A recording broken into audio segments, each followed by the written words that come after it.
Én sportszerető emberként azt tudom önöknek mondani, a sport sok mindenre megtanított engem is. Atlétaként kezdtem a pályámat, aztán pedig a futballpályán kötöttem ki. Hiszen, hogyha magunkat le tudjuk győzni, akkor tudjuk csak az ellenfelet is legyőzni.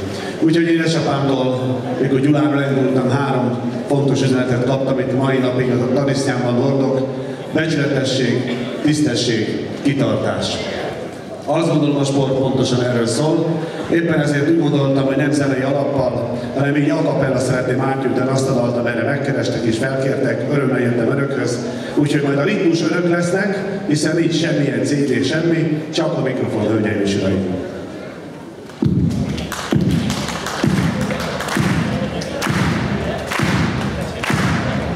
A szene szól, s neked azt mondták, ez a rock and roll. A szene szólt, és én azt hittem, már tudom jól. Olyan jó, mikor téped már a húrokat. Olyan jó, mikor más is fújja a dalodat. Egy kis taps mindenki, hé! Lehetsz magasan, de mégsem szállsz. A zene nem elég, kell még valami más.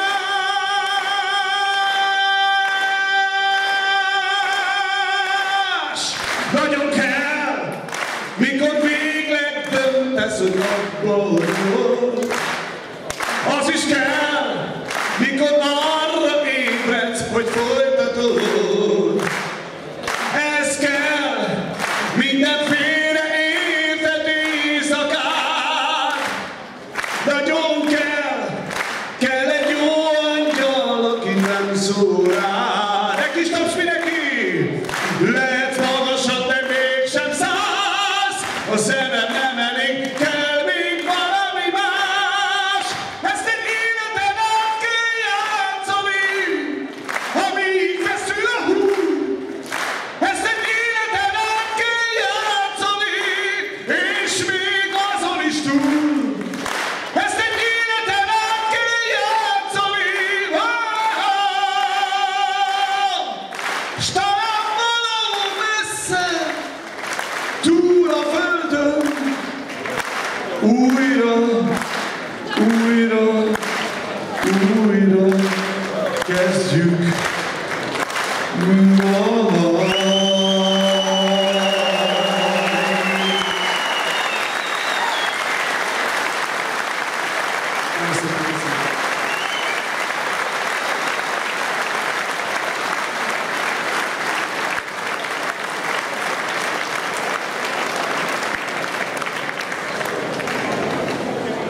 Köszönjük szépen! Hát sokat gondolkodtam, hogy mit énekeljek. Végül úgy döntöttem, hogy semmit. Hevesi Tamás másik sláger egyébként a Diadal volt, ami szintén passzolna a mai estéhez. Ugyanis először hadd szólítsam föl a színpadra a legutóbbi, már 35 esztendős nagy diadalunk résztvevőit. Az 1979-ben Fennyánban férfi csapatban világbajnoki címet nyert együttes valamennyi tagját. Jónyer István, Gergely Gábor, Lapár Tibor, Grájc Tibor, Takács János. A magyar asztali tenisz aranycsapat.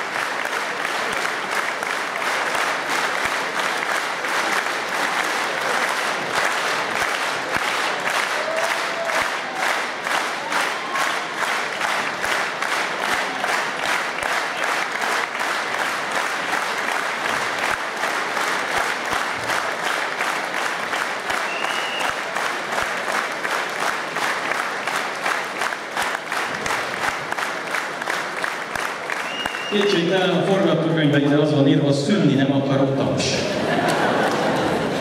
Köszönjük szépen. Azt kérem, hogy fáradjatok ide egy picit, csak azért, hogy ne takarjuk el a kivetítőt. Hozzáteszem, hogy azért hasonlán valami fantasztikus, hogy megjelenik 5 sportember, akik fénykorukat 35 éve érték, és egy olyan sportember, aki ugyancsak többszörös világbajnok, meg lefényképezze őket, mert a fotósok egyike Michaela Pellegrini volt. No, nézzük meg tehát, hogy tulajdonképpen mi is történt 35 éve. Először Jónyer Istvánhoz jövök, méghozzá azért, mert az első filmrészletnek ő lesz a főszereplője. Ugye ezt megelőzően már a magyar válogatott egyszer legyőzte Kínát, és itt pedig Jónyer István Lucsi-Bejjel játszik. Hogyan hiszem István a meccsen? Hát nagyon jól kezdtem a mérkőzést. Akkor kezdtem átlendülni, amikor elkezdett remegni az ellenfelemnek a keze, ezt láttam a Szelvánál, és rögtön azonnal hatalmas előre tettem szert. Hát a Gavidban megszoktuk az elsőt mindig megnyerni, utána nekem már könnyebb volt folytatni a mérkőzést.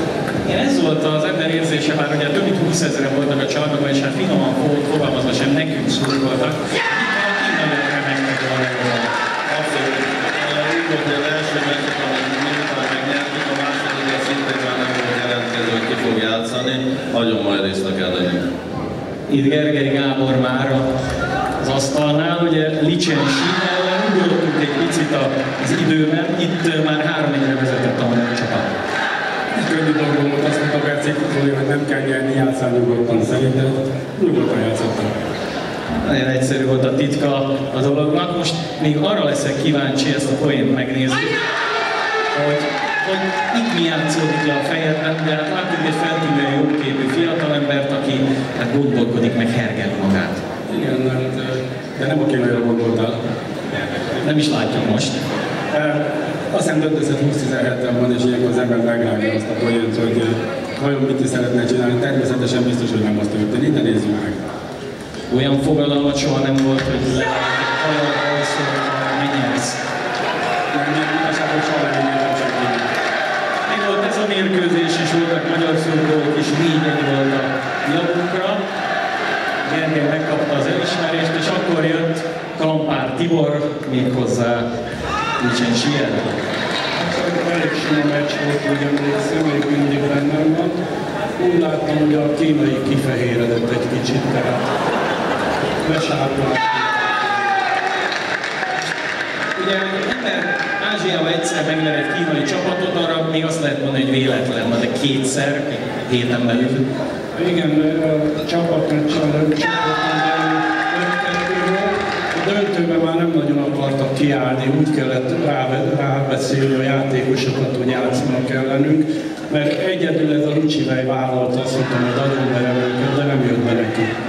Nem bizony, és ezzel a poénnal világbajnok lett tehát a magyar válogatott. Jelzem a kínaiak ma már nem mertek eljönni, tehát így 35 év múlva már főleg, de most egy picit forduljunk a közönség felé, és arra kérem Takács János és Krejci Tibort is, hogy pár mondatot szóljatok ti is, hiszen ti azért nem csak turistaként voltatok ott, hanem meccset is játszottatok, ráadásul mindegyikőtök mind a két mérkőzés, az összes meccsét megnyerte, ugye? Igen, tulajdonképpen a románok ellen kellett beszállnunk, és akkor azért olyan játékosok voltak, mint Dobosi, Bőr-Prizsán. Utána kellett játszanunk az amerikaiak ellen, és természetesen úgy kellett játszanunk, hogy nehogy elveszítsük a meccset, mert tulajdonképpen, hogyha elveszítenénk, akkor a csoportba olyan helyen kerülhetnénk, hogy nem tudnánk a döntőben lenni, tehát mindenféleképpen minden meccset győzni kellett. A másik 3 ember, ha vesztettetek volna, mit adott volna, mit kaptatok volna tőlük? Biztos félhettetek volna a zsebünkbe. Nem lehet valamit csinálni. Magát a döntőt milyen érzés volt ilyen közelről végignézni, mert ez 35 év távol egy jó mérkőzésnek tűnt. Megnézitek, és azt minden magyar bajnokot, az a hatalmas ódításokat halljátok, hát azt én követtem meg a tévében. Tehát mondom, ezt bárki megcsinálta valamilyen. A mi dolgunk az volt, hogy amit a románok ellen, vagy az amerikaiak ellen tehermentesíteni őket, akkor azt játszottunk és nyertük. Köszönjük szépen, tehát a színpadon Jónyer István, Gergely Gábor, Lampár Tibor, Kerek Szilárd és Takács János. Most pedig akkor megkérem az Asztali Tenisz Szövetség vezetőit, hogy a 35 éves jubileum alkalmából átadjanak egy emlékplakettet.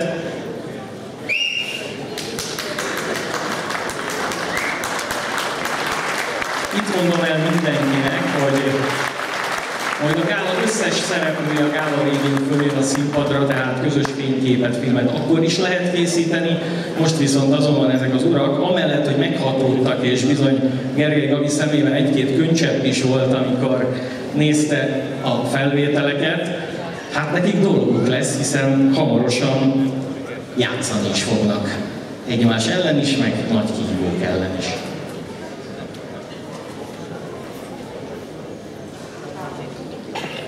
Köszönjük szépen még egyszer a 79-ben világbajnoki címet nyert magyar férfi asztali tenisz válogatott.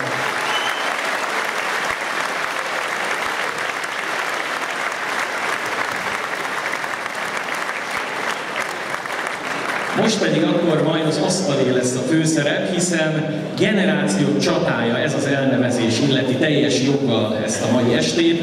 Megyünk szépen végig az egyes generációkon, egészen a legifjabbakig. Ugye egy verseny is volt a generációk csatájában, ahol tegnap a 61 éves Lampár Tibor ugyanúgy játszott, mint 12 éves vetélytársa. Óriási volt tehát a korkülönbség, nagyon színvonalas csaták voltak. Mai nap folytatódott a verseny, döntőt majd lejátszák. Természetesen Jakab János és Zoltán jutott a fináléba. Most viszont kezdődik a bemutató mérkőzések sora. Takács János és Madicska József kezdi majd a mérkőzéseket, aztán egy Kreisz Takács, majd egy Jónyer Gergely mérkőzés következik. Egyelőre ennyire tekintsünk csak előre. Segítőm a mai napon egyébként Vörös Csaba, aki szintén kiváló asztali teniszező volt. Ő majd az asztalok mellől próbál értékes plusz információkat szerezni. Kezdődjék tehát a gála első meccse, a főszereplők már érkeznek is az asztalokhoz.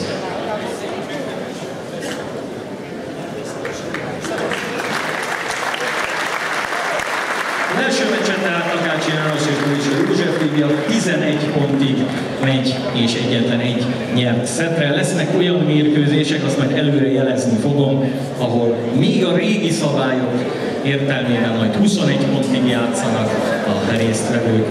De hogy egy picit előre tekintsünk, itt lesz majd Paházi János az ő félelmetes sójával, és lesz egy asszó is még hozzá a háló felett, az olimpiai bajnok kardvívó Szilágyi Áron kihívója, az ifjúsági olimpiai bajnok párbajtőrvívó Esztergályos Patrik lesz. A gála második része majd a hölgyekről elsősorban Tóth Krisztináról szól, akit hivatalosan is valószínűleg véglegesen elbúcsúztatunk a válogatottól, és a gála harmadik részében verseny döntője, no meg a svéd, cseh-német szupersztárok is föllépnek majd. Tehát jöjjön az első mérkőzés. Sok szeretettel köszöntök én is mindenkit, Vörös Csaba vagyok az Eurosport Budapesti stúdiójában. Tehát akkor az első mérkőzésünk Nozicska József és Takács János között. Takács Jánosról volt már szó, úgyhogy Nozicska Józsefről egy mondatot engedjenek meg. Egyszeres meggyőztes a BVSC csapatával az 1979-1980-as idényben, és ahogy látom, mindjárt kezdődik a mérkőzés, tehát 11 nyert szettig tart. Jó lesz az 11 poénnak is. Poén, bocsánat, csak kíváncsi voltam, figyelnek el. Meghallották a hírt, hogy 11 nyert szett, és Modern, nagyon szépen elkezdődik a mérkőzés.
80.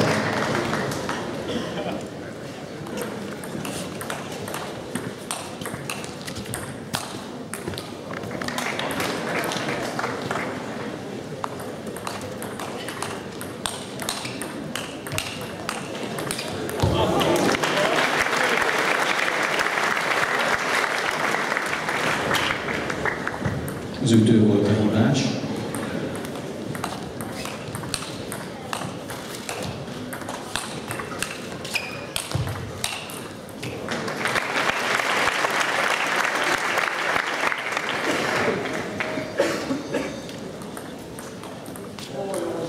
Mérkőzés labda.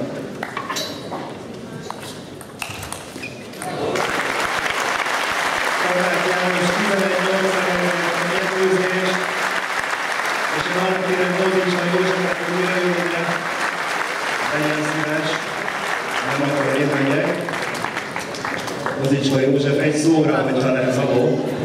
Ennél itt vagyok, mögötted, 6 óránál.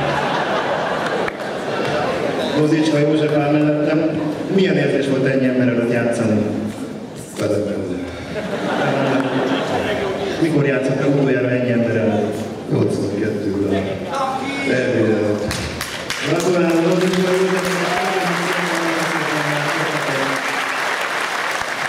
Az ember azt hinné, hogy akár csak itt van az asztalnál, ami nyer, ez azonban ugye nem tarthat napestig. Most 2 világbajnok, tehát Takács Krejszmecs. Mutasd meg neki, kicsi!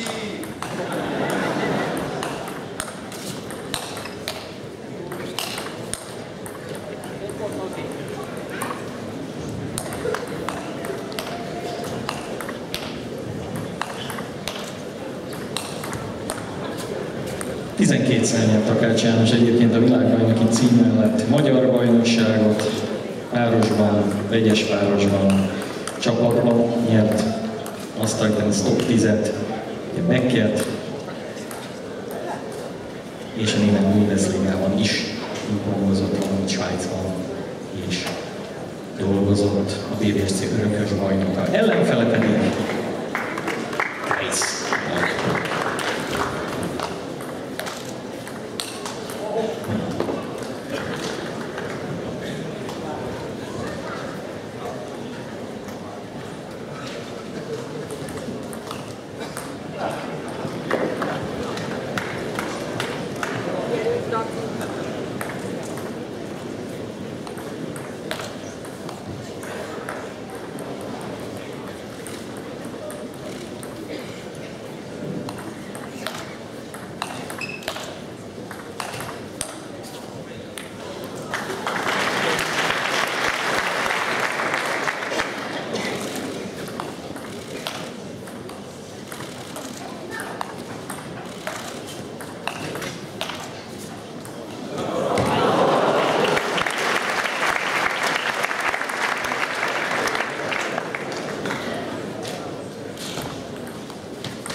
visszaadom.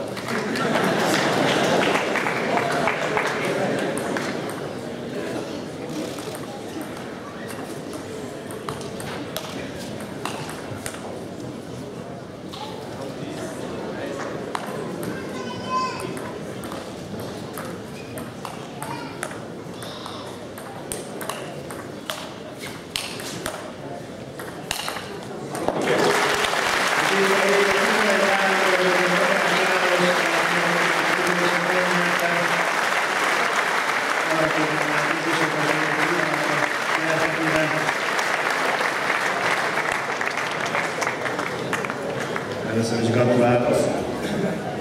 gratulálok. Mennyi időt jut az asztali teniszre mostanában? Hát én már 9 éven nem fogtam időt a kezembe. Most először? Nagyon nagy tapsot kérek ezt időben. És hogy érzed, hogy és egy évig ágban feküdtem, ezért meg tudok játszani, és egyszerűen rendesen. Krejc Tibor látunk, hallottuk még egyszer egy nagyon nagy tapsot kérek. Takács Jánoshoz fordulok. Én BVSC-ben játszottam több éven át, és emlékszem, hogy volt egy gyönyörű sportautód. Meg van még? Hát van egy Mercedes, van esetleg, nem tudom, hogy ez a 3 éves, vagy 4 éves, tehát akkor nem az rendben. Mert figyeltem a jó autókat. Igen, élni tudni kell. Ugye a világbajnokságon játszottál 2 meccset, mind a 2. Igen, egy meccset, de 2-t nyertem.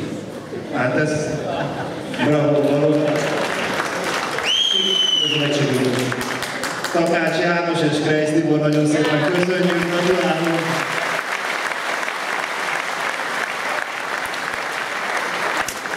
Most pedig az asztalnál Jónyer István és Gergely Gábor!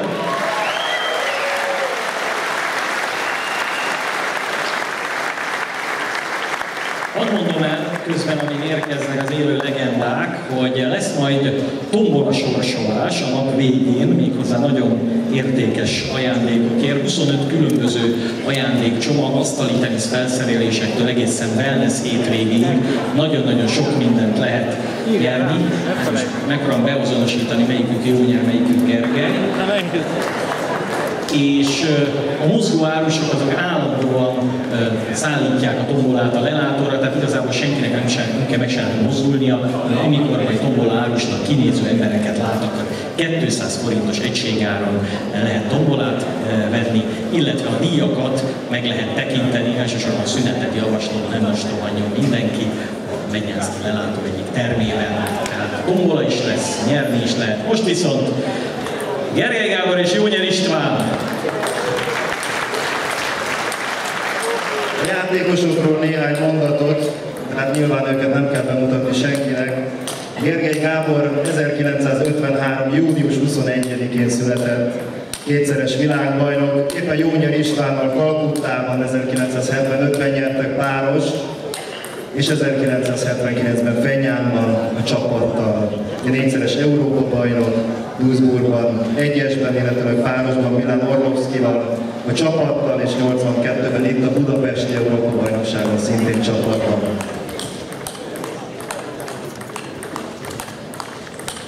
Az ellenfél Jónyer István 1950. augusztus 4-én született, 4-szeres világbajnok, 1971 Nagoya Lampár Tiborral szerzi párosban az első világbajnoki címet, aztán jön Kalkutta Gergely Gáborral, ebben az évben, ezen a világbajnokságon egyéniben is győzött, és persze 79-ben Fenyánban 4-szeres Európa-bajnok, és Pisti segíts ki, hogy ez egy 21-es szett lesz. Így van, nem 21 szett, hanem egy 21 pontig tartó szett. És azt hiszem 6-tal kell nyerni. Ezt a játékosok is hallották.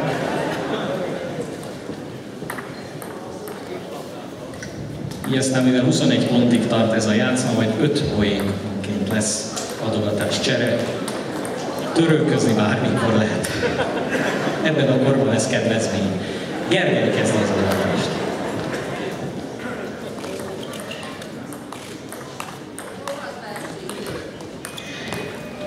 Lecsúszott.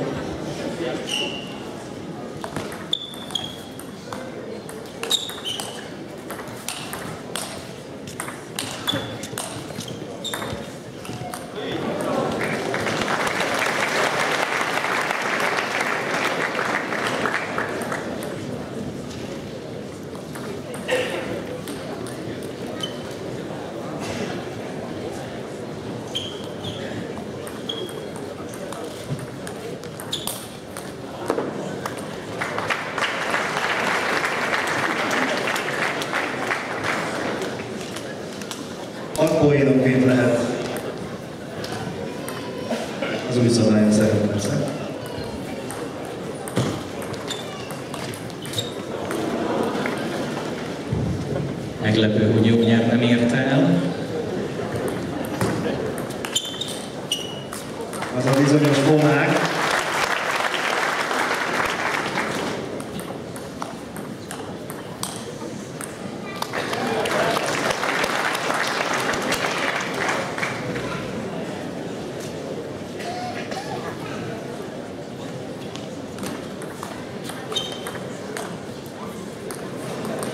Egy kicsit biztosuk a játékosokat, nagy tapsot kérünk.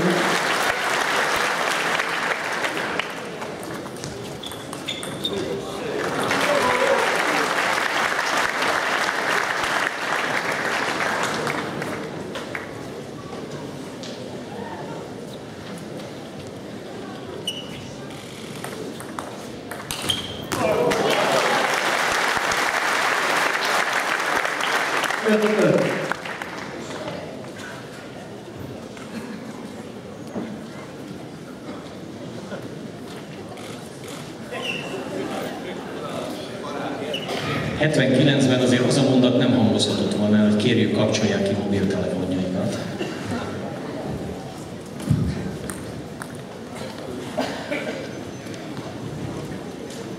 Tehát 5-5-ről folytatódik a játék.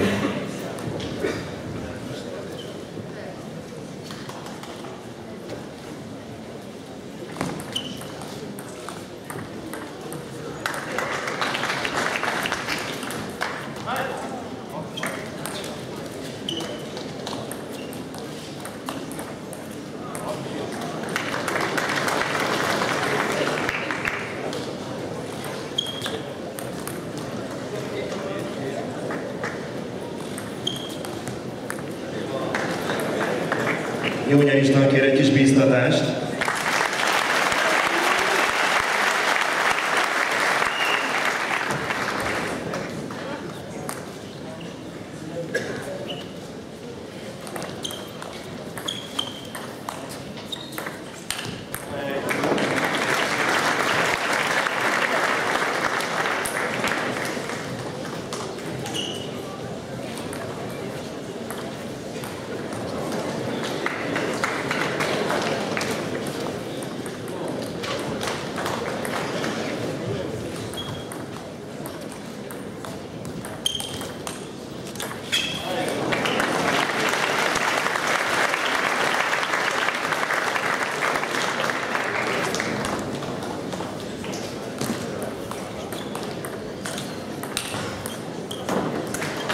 Nem baj, nem csak volt. 12-8 Gergely Gábor.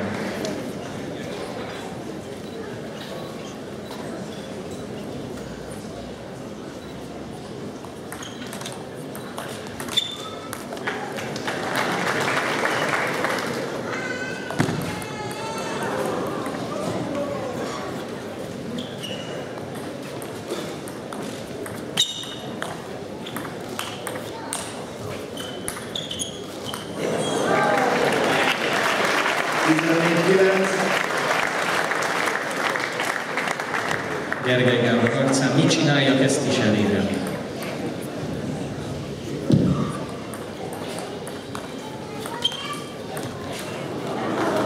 Kellett, 14-10.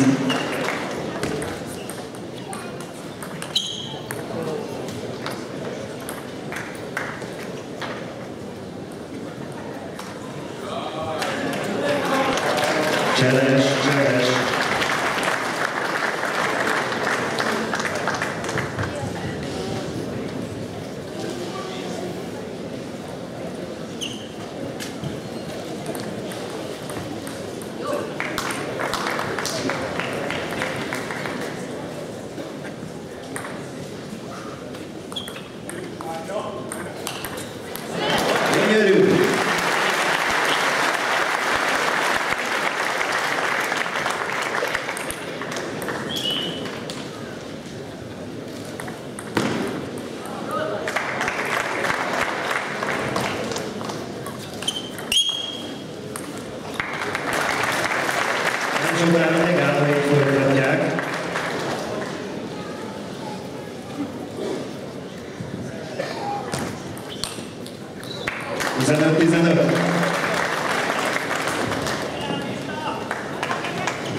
válaszvezetést, ha jól emlékszem 15-9-ről, úgyhogy most Gergely Gábor kér egy kis bíztatást.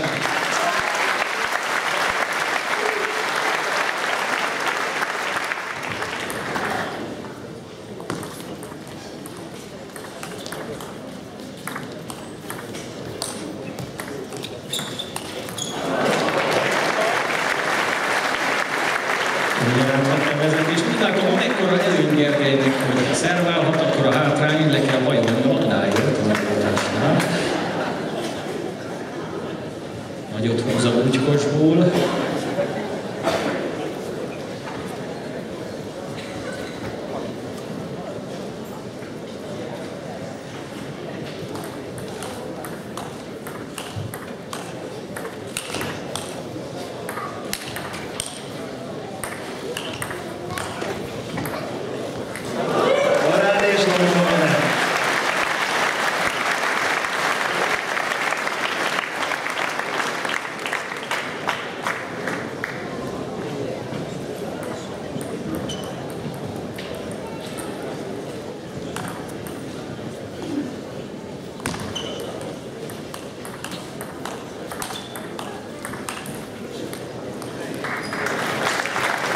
Egyenlő, 17-17.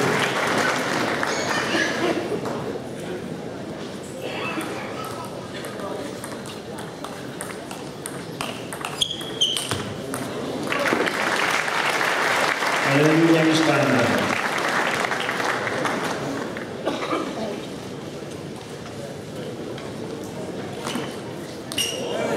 Ajjajjajjaj. Még nincs vége. Telefonszámot cseréltek.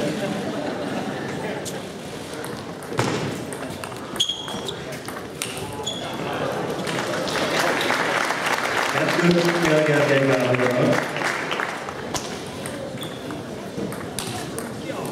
Már csak egy, meccslabda. Csúszott? Nem csúszott. 20-18.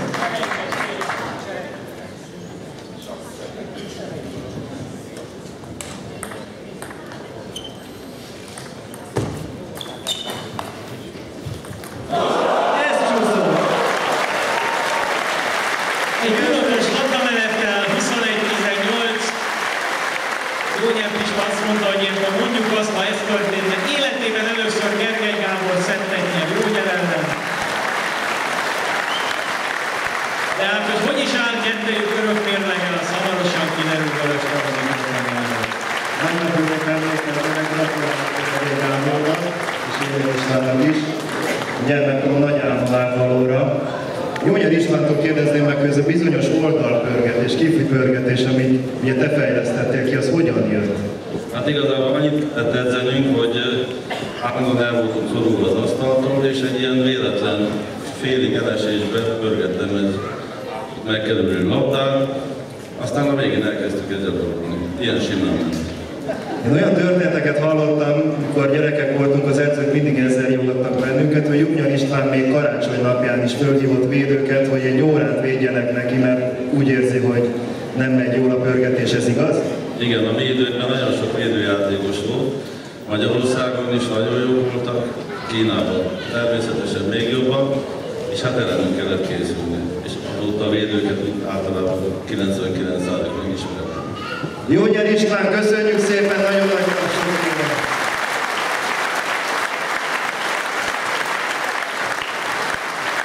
Gergely Gáborán mellettem, akivel kollégák vagyunk egy ideje, és az első kérdésem, hogy állítólag te nagyon jó labdarúgónak voltál, tehát majdnem focista lett belőled. Igaz, hogy NB1-es focista is lehettél volna? Ha betett volna az egyszer a csapatban, akkor lehettem volna NB1-es futballista, de inkább azt mondom, hogy hála Istennek, hogy nem lettem futballista, hiszen akkor hogy nyertünk volna a világbajnokságot így 3-an, illetve 5-en. Ez pontosan így van. És miért választottad végül az asztali teniszt? Hát tudod, télen meleg van, neki menni a sárba futkározni, nem kell sapkát venni, csak hogy ugrálni, de a lényeg az, hogy azért, mert nagyon szerettem ezt a sportot, már fiatalkoromban is sok mindent kaptam tőle. Ezt most itt bátran elmerem mondani, nagyon tessék figyelni. Én vagyok az első magyar útolimpiai bajnok. Nagy tapsot. újabb információ adalékot nyertünk Gergely Gáborról, és Hajdúbé István azt mondta, hogy megtudjuk majd, hogy mi a mérlegetek. Szerinted ki nyert többször, te vagy Jónyer István? Én már válaszol, meg tudom mutatni a kedves nézőknek. Nagyon nagy tapsot a két világbajnoknak, Gergely Gábor és Jónyer István. Egyébként ők még az este folyamán összecsapnak egymással férfi párosban, amikor a Kampár Jónyer kettős a Gergely Takács dolgban mérkőzik. Most viszont az asztalhoz két kiváló sportember, érkezik az ötletgazda Fazekas Péter, aki idén top 12-t is nyert, de ez a generáció csatája annyira rangos verseny volt, hogy tegnap kiesett a csoportban. De csak azért nem mondás szerint, hogy most 2000-ben lelátom, azt mondják, hogy szervezett saját magának egy versenyt. Úgyhogy nem ez történt. Az ellenfele pedig az lesz, aki az a sportember, aki nem 10-20-30 éve játsza ezt a sportágat, hanem 60 éve, Faházi János. 72 esztendősen érkezik, ő egyébként saját számítása szerint 53 különböző eszközzel képes a háló túloldalára juttatni a labdát, ma ütővel és parkettával próbálkozik a nagy sikerre való tekintettel. Hozzáteszem, ő is nyert vegyes párosban Kócián Évával világbajnoki bronzérmet, kétszeres Európa-bajnoki bronzérmes, négyszeres magyar bajnok párosban, vegyes párosban és csapatban. Igen, bocsánat. Addig olvass föl, hogy mikkel játszottam, mindegyiknek van valami történet. Hát köszönöm szépen. Igen, jó. Amikor játszottam vele. Tehát itt kezdett, és itt folytatódik. 31 eszközre játszottam eddig. Jó. Hát mindegyikről nem fogunk történetet, de azért én elkezdem sorolni. Jó? De a közönség kedvére elmondom, hogy a zöldmezes Fazekas és Faházi most érkezik. Tehát parketta nem alfabetikus sorrendben van fölé, de vissza lehet ütni a labdát parkettával, papuccsal, ki ne próbált volna, mondjuk lángossal pingpongozni, igazolvánnyal, boxkesztyűvel, WC deszkával, unalmasabb pillanatában. Lecsukott, jó, ragozzuk, női cipő, aztán van itt tányér, farönk, fotipli, taliga, vonalzó, szemüvegtok, széken ülve fekve, hát most itt, ez még mindig az asztali tenisz, úgy látom, mert lehet, hogy már lapoztam, kazettával, téglával, fedővel, cseréppel, zsebrádióval, hát külön érdekesség, mondjuk egy zsebrádió mobil árharc, mert ugye azt is lehet, sima tükörrel, vödörrel, és egyébként húsvágó deszkával is.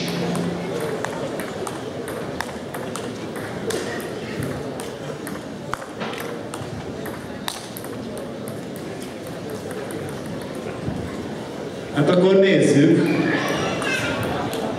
Kezdődjön a bemutató, 10 percük van a játékosoknak.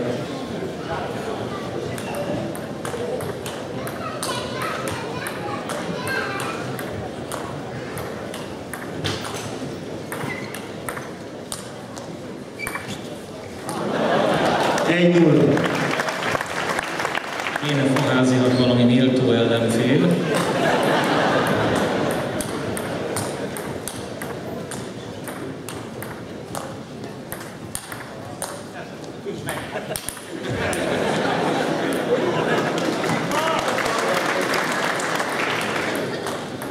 A hírek szerint a stadionoknál, amikor korábban a Népstadion volt, most Puskás Ferenc stadion, azért van ilyen hosszú 2 metró kijárat, mert egyszer az egyik oldalról ütötte vissza Faházi a labdát az ellenfélnek a túloldalról.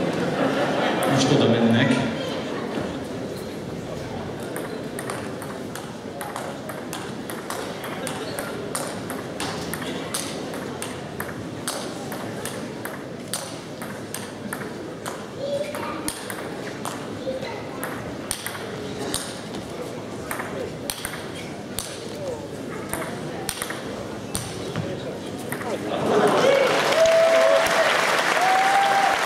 A végén nem jött ki az a fals, ami a lángosban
Mit gondol Faházi János, mehet a parketta?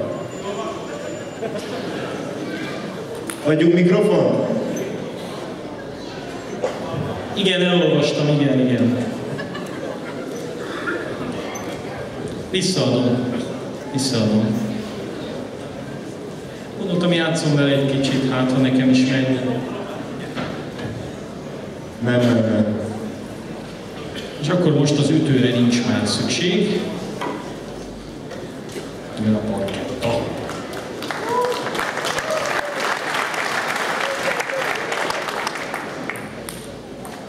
Az ekkas bezzeg nem tesz látszott.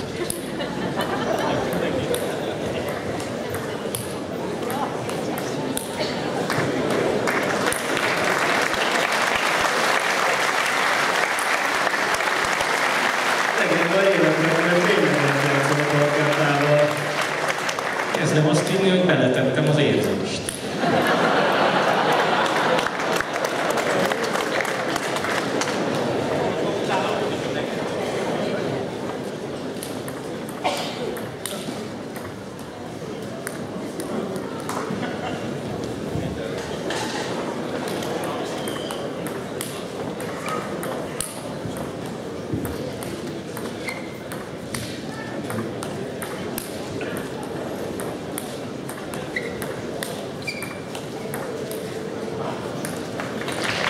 Faházi János egyébként Rákospalotán teniszben, pingpongon és futballban is iskolaválogatott volt.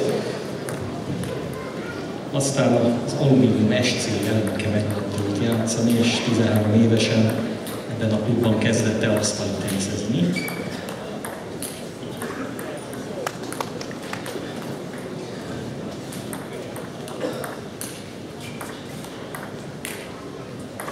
Összesen 50-szer szerepelt a magyar válogatotban.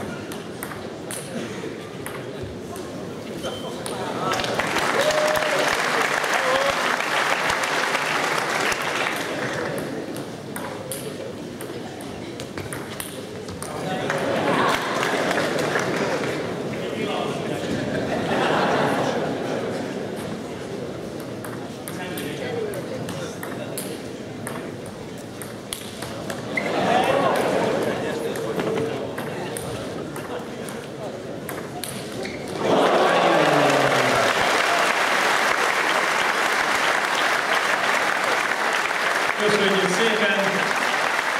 Faházi János és Fazekas Péter!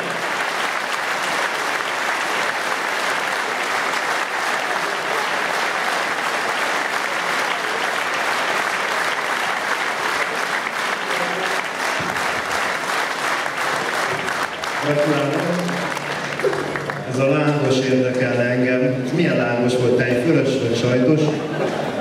Hát ez a Federikusnak a műsorában volt, hogy hallott, hogy tudott lángosan játszani, és akkor hoztak a műsorba 3 lángost. Csak a német Arcsi tudja megmondani, mert a borítás az 1 perc alatt annyi volt, mert az tiszta olaj lett. De játszottam egyszer fogadásból Almádiban, strandon. Mindenkit megvertetett egy ember, ilyen megyei bajnok volt, és állandóan elkezdett rikálni, hogy ő megver engem, mit tudom én mennyire. És akkor volt egy barátom ott, és azt mondja, ide figyelj, fogadom, hogy ő megvert téged lángossal. És nézem, 5 méterrel odébb van egy ilyen lángosos bódé, oda megy, látom, ez 3 lángost. És erre valami, ne viccelj. Elkezdünk játszani, hát ott 3 lángost összehajtottam. Már éreztem a 5.-6. poénnál, hogy már kezdek jól lenni. Aztán a második szedben az érdekes a szituáció, mert 16-11-en volt, 16-12, és ahogy ütöttem, a lángos az félbe tölt. Mondom, erre elkezdett ünnepelni, hogy hát akkor ő nyert. Mondom, várj egy pillanatra, beült a srác, átment Dölgyicsére, és hozott 3 lángost, és akkor abban folytattam. Faházi János, köszönjük szépen, hogy még valami lesz. Erre nagyon készültem.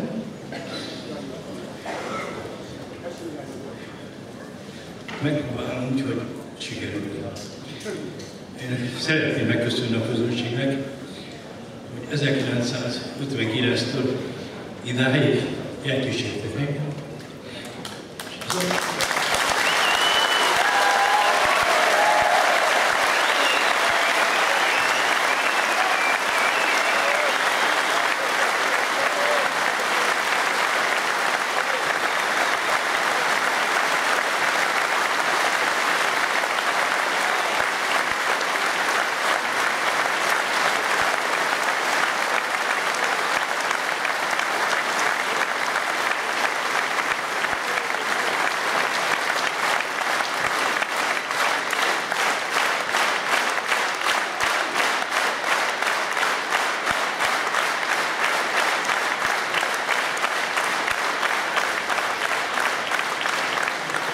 Ez a baj, hogy ez a show ez csak 10 éven kint van, legközelebb megint játszik, 2024-ben lesz. Remélem, akkor találkozunk, és azért kérek elnézést, mert elég sokáig még mindig aktívan játszunk, lehet, hogy senki nem tudja. Budapesti osztályban 63 éve pingpongozom, és nem a nyeréssel van a probléma, az, hogy már nehéz elfáradni az igazság. De még egyszer a közönségnek megköszönöm, hogy ilyen hosszú ideig nekem jó volt, és ezt nem tudom elfelejteni. Biztos vagyok, hogy 10 év múlva is találkozunk Faládi János. Köszönjük szépen! Nagyon szépen megkérem a sajtó képviselőjét, hogy holnap ne úgy jelenjenek meg az újságok. Fazekas Péter játéka láttán Faházi János elsírta magát. Ez nem pedig a valóság természetesen. Na most pedig akkor jöjjön az asszó a álló fölött, hiszen kiegészítő sportágnak is sokan űzik és szívesen űzik az asztali teniszt, a pingpongot. Először szólítok egy fiatalembert, aki 1997. augusztus 19-én született. Párbajtőrvívó, ifjúsági olimpiai bajnok, Esztergályos Patrik!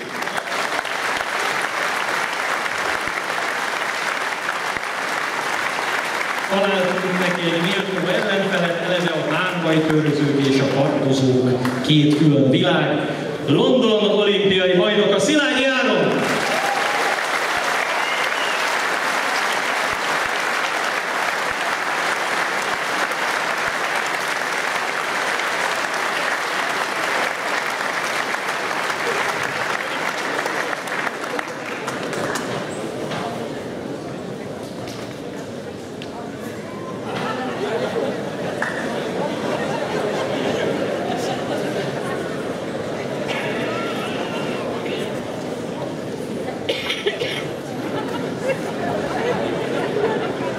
Egy pillanat.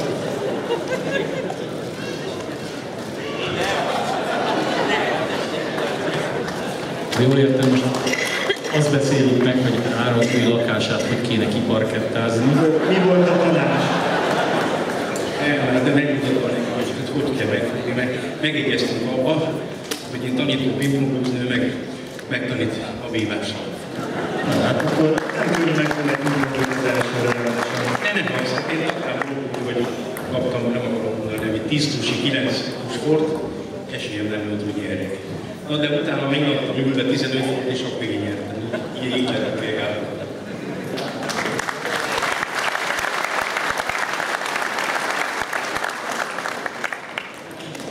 Na nézzük a fiúkat.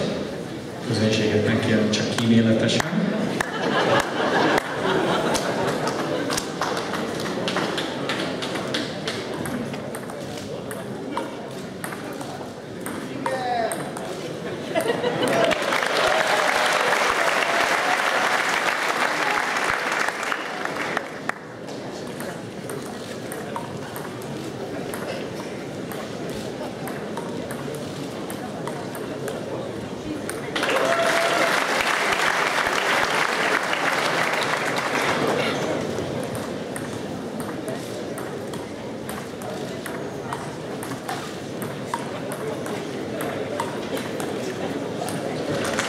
Hozzáteszem, hogy Szilágyi Áron tegnap megnyerte a kardegyéni magyar bajnokságot, ma pedig Esztergályos Patrik, érted 5. helyezés csapatban, a tatai csapatot húzva egészen a legjobb 8-ig.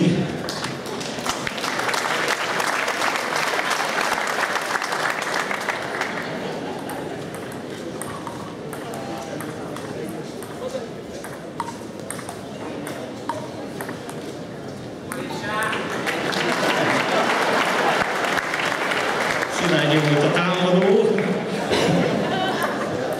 Megflashelte Esztergán. És ott az első rárontott.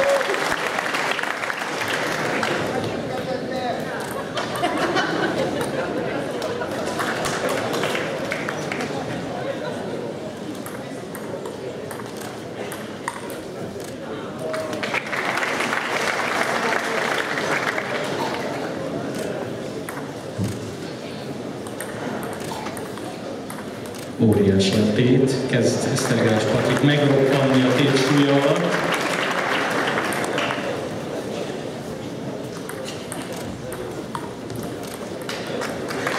Mind a ketten nagyon-nagyon fiatalon érték el nagy sikereket, hiszen Szilágyi Áron 17 évesen már felnőtt világbajnok volt, Esztergás Patrik pedig ugye a Nanjingi ifjúsági olimpián megnyerte az egyénit, és az európai egyes csapat tagjaként ezüstérmet nyert a csapatversenyben. Próbálom elvonni a figyelmet a játék színvonaláról, csak vicceltem. 7-5.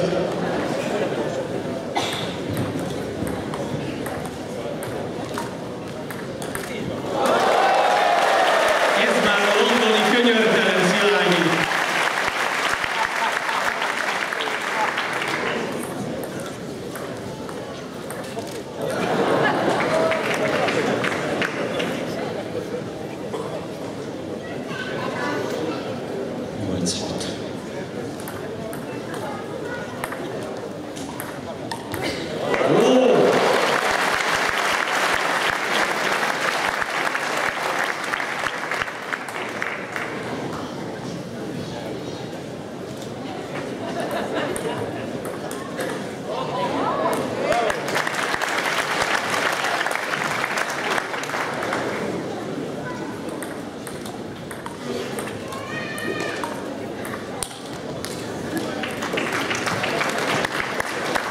Hiszen azt javaslom, hogy a vívókról van szó, játszanak 15-ig.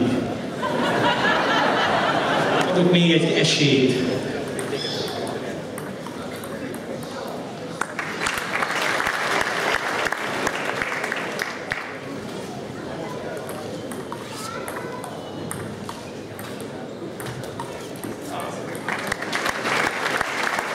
De így is úgy is 15-ig játszanak persze.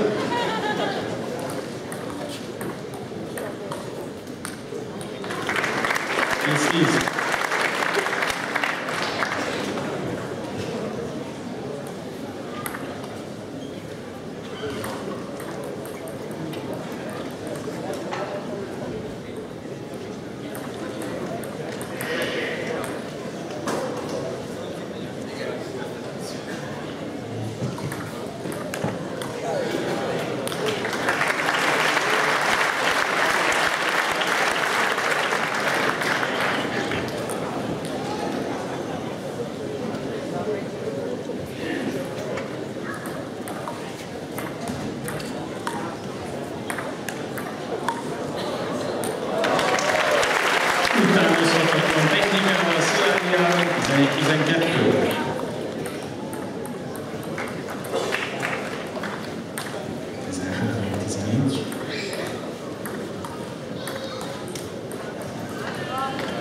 Most van 3 meccslabda.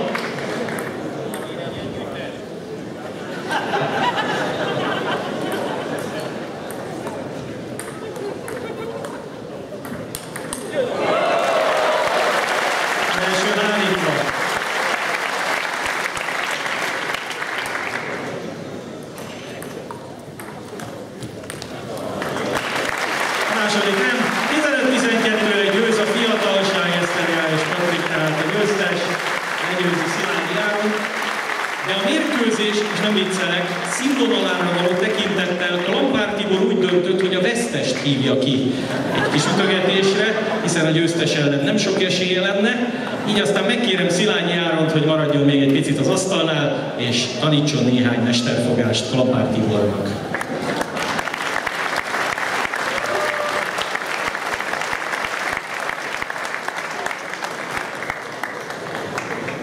Patrik se tűnjön el.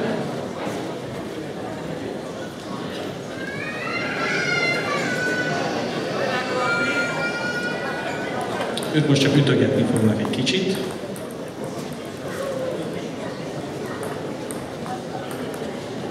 Lampár számára ez remek bemelegítés lesz a következő mérkőzés előtt.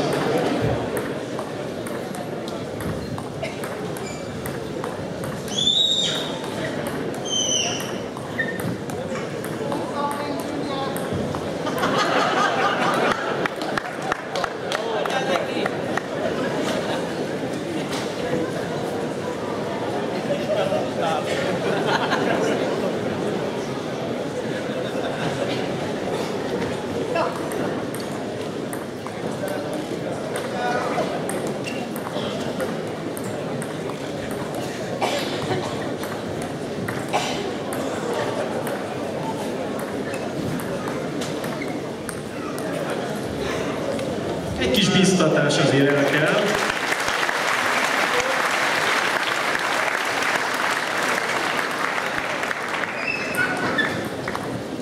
Áron nagyon-nagyon ügyesen nem akarja lefálasztani Kampit a nagy feladatok előtt.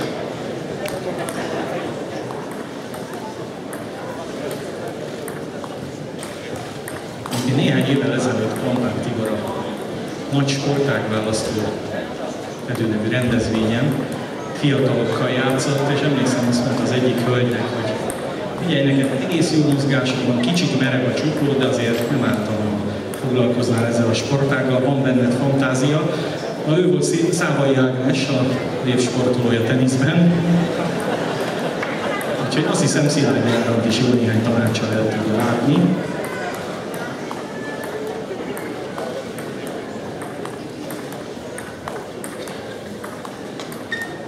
Legyen legalább 20 érintés. Jó, legyen 30.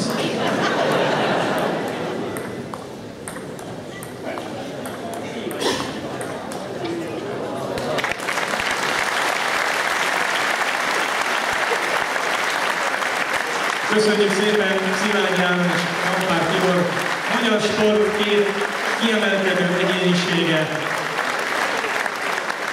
és köztük egy harmadik vörös csapat. Szilágyi János, London olimpiai bajnoka, melyik sportágban nehezebb a vívás vagy az asztali tenisz? Azt, hogy melyikben nehezebb, azt nem tudom, hogy melyikben vagyok. Neked melyikben? Az egyikben vagyok ügyetlenül, az egyértelmű, szerintem most már mindenki számára. Tulajdonképpen én azért jöttem ide, hogy bizonyítsam, hogy azért, mert egy sportágon valaki tehetséges és ügyes, ez nem jelenti ezt, hogy másik sportágon is az lesz. Szerintem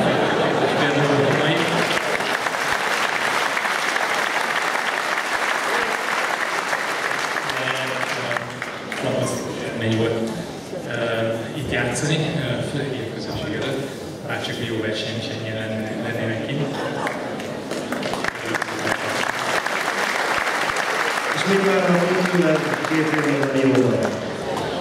Először is az, hogy kvalifikálva van, ez az első nagy feladatom, ami jövő áprilistól következő év áprilisáig tartó időszakban van ez a feladat.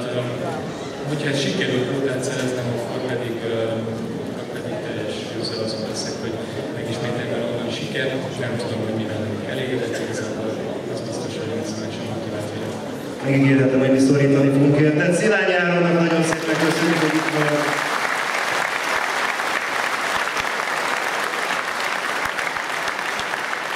Most pedig Eszterrel és Patrikhoz lépek. A kérdés ugyanaz. Számodra melyik sportágon bonyolultabb a nehezebb? Szerintem sok sportágat kipróbáltam a vívás alatt. Tenisz, ott például egy fél évig sportoltam, kipróbáltam, és azt a tapasztalatot most ide beadtam Áron ellen. Hát azt gondolom, hogy sikerült igazából, de a pingpongot azt maximálisan nehezebbet. Vannak emlékeid gyerekkorban, vagy esetleg volt róla szó, hogy asztali teniszel próbálkozol? Tenisz közben megfordult a fejem, mert ott a sérülés miatt nem tudtam folytatni. Aztán gondoltuk, hogy majd itt kipróbáljuk a pingpongba, de aztán eljutottuk a víváshoz, és szerintem jobban jártunk. És téged mikor láthatunk 5 karikás játékokon? Sokan megkérdezték, hogy Rióra mennyi az esély, és hogy már hogy tervezek. Én nem szeretek előre tervezni. Most először is a szezon közepén lévő junior EB és végül való kijutás a fő cél. Utána pedig majd én Tokióra szeretnék jutni 2020-ban. Szerintem arra reális esélye van, de hát nem úgy kell végezni munkát, és meg kell bízni. Esztergályos Patrik. Nyilatkozni már megtanult, azt hiszem, Szilágyi Áron és Esztergályos Patrik, nagyon szépen köszönjük. Lampát Figura pedig beszélgetni fogunk, de komoly ellenfő következik előtte, csak egy mondatot, milyen emlékeid vannak Apelgrénről. Régebről szép emlékeim vannak, úgy érzem, mint többet nyertem, most úgy érzem vissza. Akkor meglátjuk, megkérem Mikel Apelgrén. Így van, ám mielőtt a mérkőzés elkezdődne, nézzük meg, hogy ki volt Mikel Apelgrén fénykorában.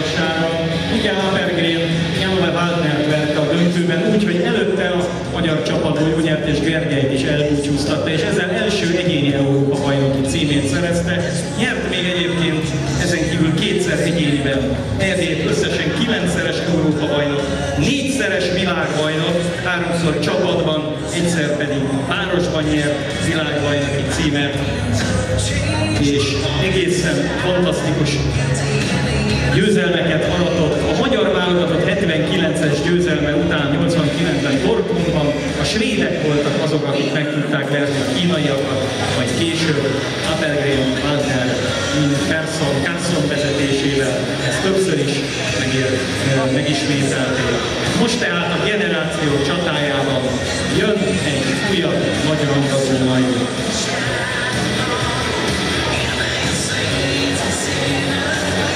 Remélhetőleg hasonlóan a mehetekkel.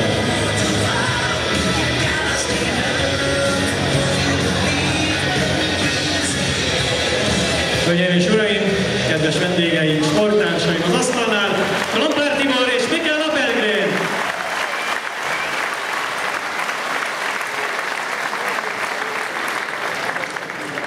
Ők majd egy 21 pontig tartó játszmát vívnak egymással, de a későbbi programban is találkozunk majd Lampárral is, és Apelgrénnel is, ezt előre szeretném jelezni.